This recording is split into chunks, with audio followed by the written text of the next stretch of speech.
तस्वीरें भी हम जो आने लगी हैं वो हम आपको दिखा रहे हैं। एक बार हम वो विस्तार से आपको दिखाते हैं, क्योंकि कोई भी जब tri services guard of honour दिया जाता है तो उसके लिए कोई बहुत विशिष्ट व्यक्ति जब यहाँ पर रहता है, चाहे हमारी अपनी राष्ट्रपति हो या फिर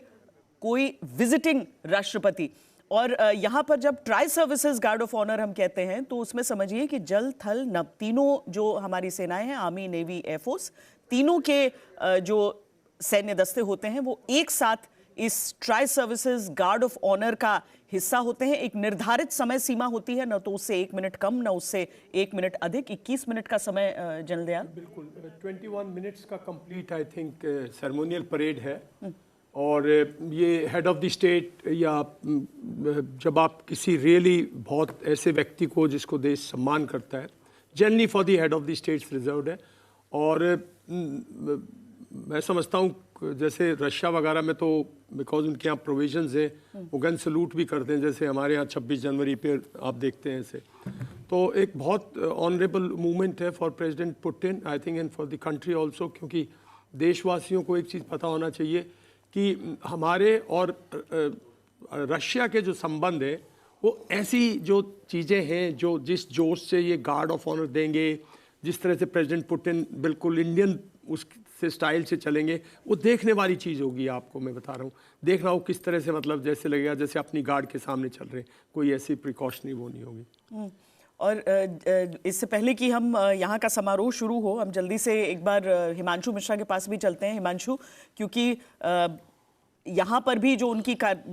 उनका कार्यक्रम है वो जैसे ही राष्ट्रपति भवन से निकलेंगे सीधा उसी राजघाट के लिए पहुंचेंगे, जहां पर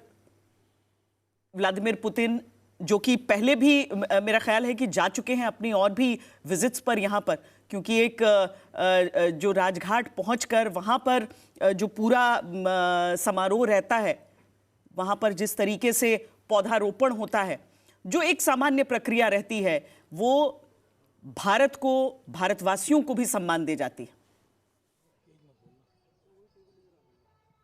देखिए, बिल्कुल सही है श्वेता, इसमें कोई दो राय नहीं है। जब भी किसी देश के राष्ट्रीय अध्यक्ष या वहाँ के प्रधानमंत्री अगर भारत के दौरे पे आते हैं तो उनके कार्यक्रम के अंदर जो है अहिंसा और शांति के महादूत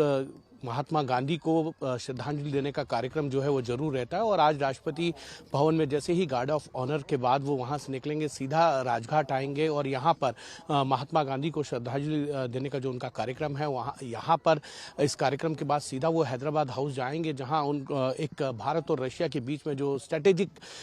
एक संबंध है 25 साल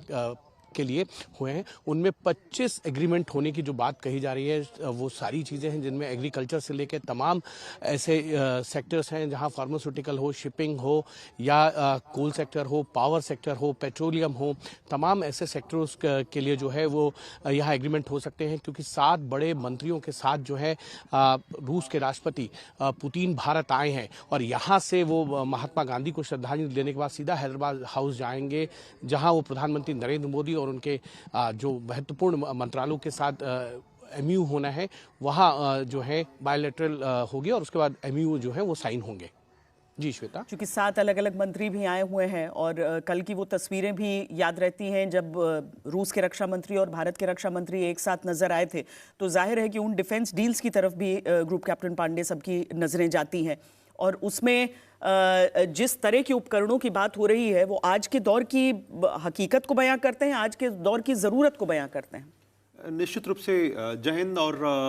ये जो विजिट है कई मायनों में महत्वपूर्ण हो जाती है, क्योंकि सामरिक दृष्टि के अलावा सांस्कृतिक और जो है रिसर्च एरिया में भी जो है इसका पहुंच होगी। जहां तक बात है डिफेंस डील्स की, तो निश्चित रूप से हमारी निगाहें S-400 की दोनों बैटरी जो बची हुई हैं उनकी जल्दी से जल्दी सप्लाई पर, और साथ में जो उनके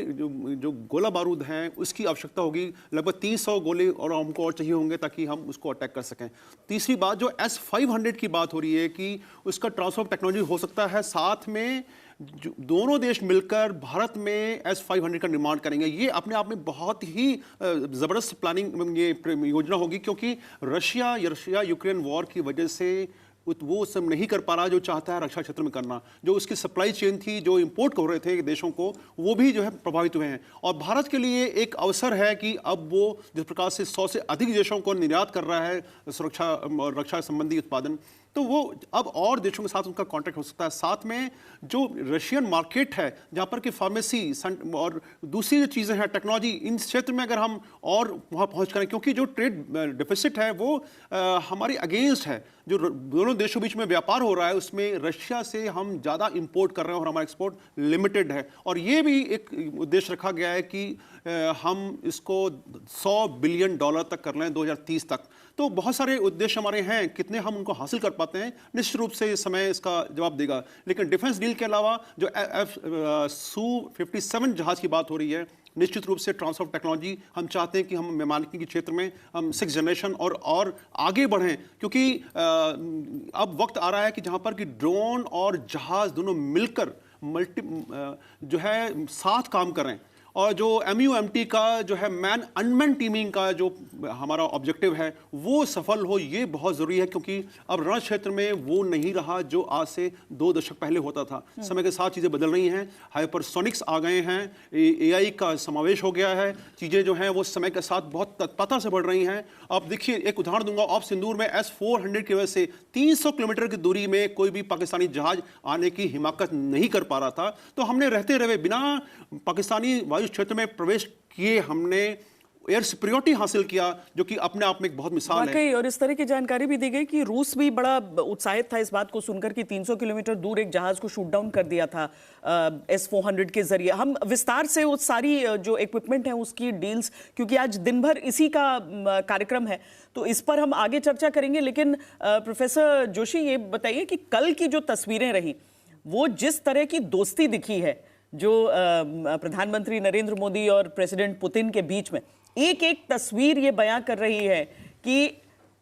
परंपरा से शुरू हुई दोस्ती विरासत के रूप में जब आगे बढ़ रही है,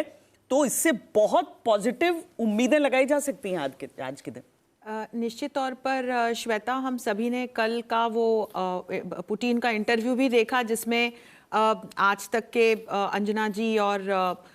जो दूसरी पत्रकार थी उनके साथ गीता जी, उन्होंने सारे ही लगभग उन क्षेत्रों को छुआ जिस पर आज बात होने वाली है, और इसके इतर वैश्विक राजनीति के वर्तमान परिदृश्य पर भी चर्चा की। इसके बाद ये देखना बड़ा सुखद था जब कल पुतिन का भारत आगमन हुआ, तो प्रोटोकॉल्स के इतर हमारे माननीय प्रधानमंत्री उनको लेने पहुंचे और जिस गर्मजोशी से उनका स्वागत किया गया, पुतिन के चेहरे पर जिस प्रकार की मुस्कान दिखी, एक ही गाड़ी में दोनों ही नेता बैठकर जाते हुए दिखे, बहुत सहजता के साथ मुस्कुराहट के साथ जाते दिखे, तो ये एक टोन सेट हो गया है। और हम देखें कि बहुत सारे ऐसे महत्वपूर्ण सामरिक महत्व के क्षेत्र हैं जो सिर्फ द्विपक्षीय स्तर से ही नहीं बल्कि अंतर्राष्ट्रीय राजनीति के स्तर पर भी यदि हम देखें तो वो बहुत महत्वपूर्ण है। सबसे बड़ा मैसेजिंग तो पुतिन ने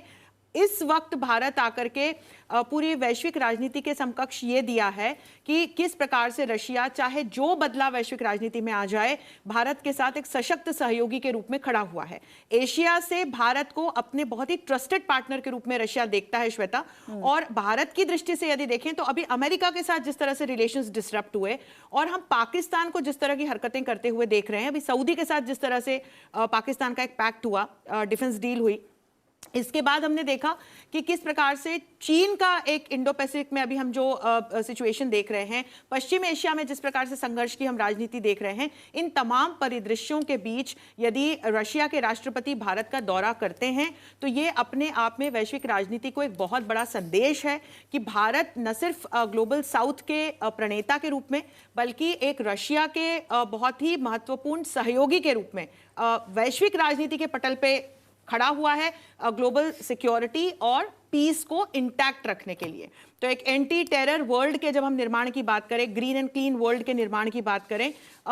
ग्लोबल साउथ के तमाम विकासशील जो देश हैं उनको आगे ले जाने की बात करें, तो यहां पर पुतिन का ये दौरा बहुत महत्वपूर्ण हो जाता है। इसलिए मैं इसको सिर्फ बायलैटरली नहीं देख रही हूं, मैं इसको मल्टीलैटरली भी देख रही हूं। इसके बहुत सारे जो आयाम हैं वो आगे आप देखिएगा, जब बहुपक्षीय मंचों की बैठकें होंगी, आगे जब एजेंडा सेट होंगे, वहां पर इस मीटिंग के रिफ्लेक्शंस हमको दिखाई पड़ेंगे।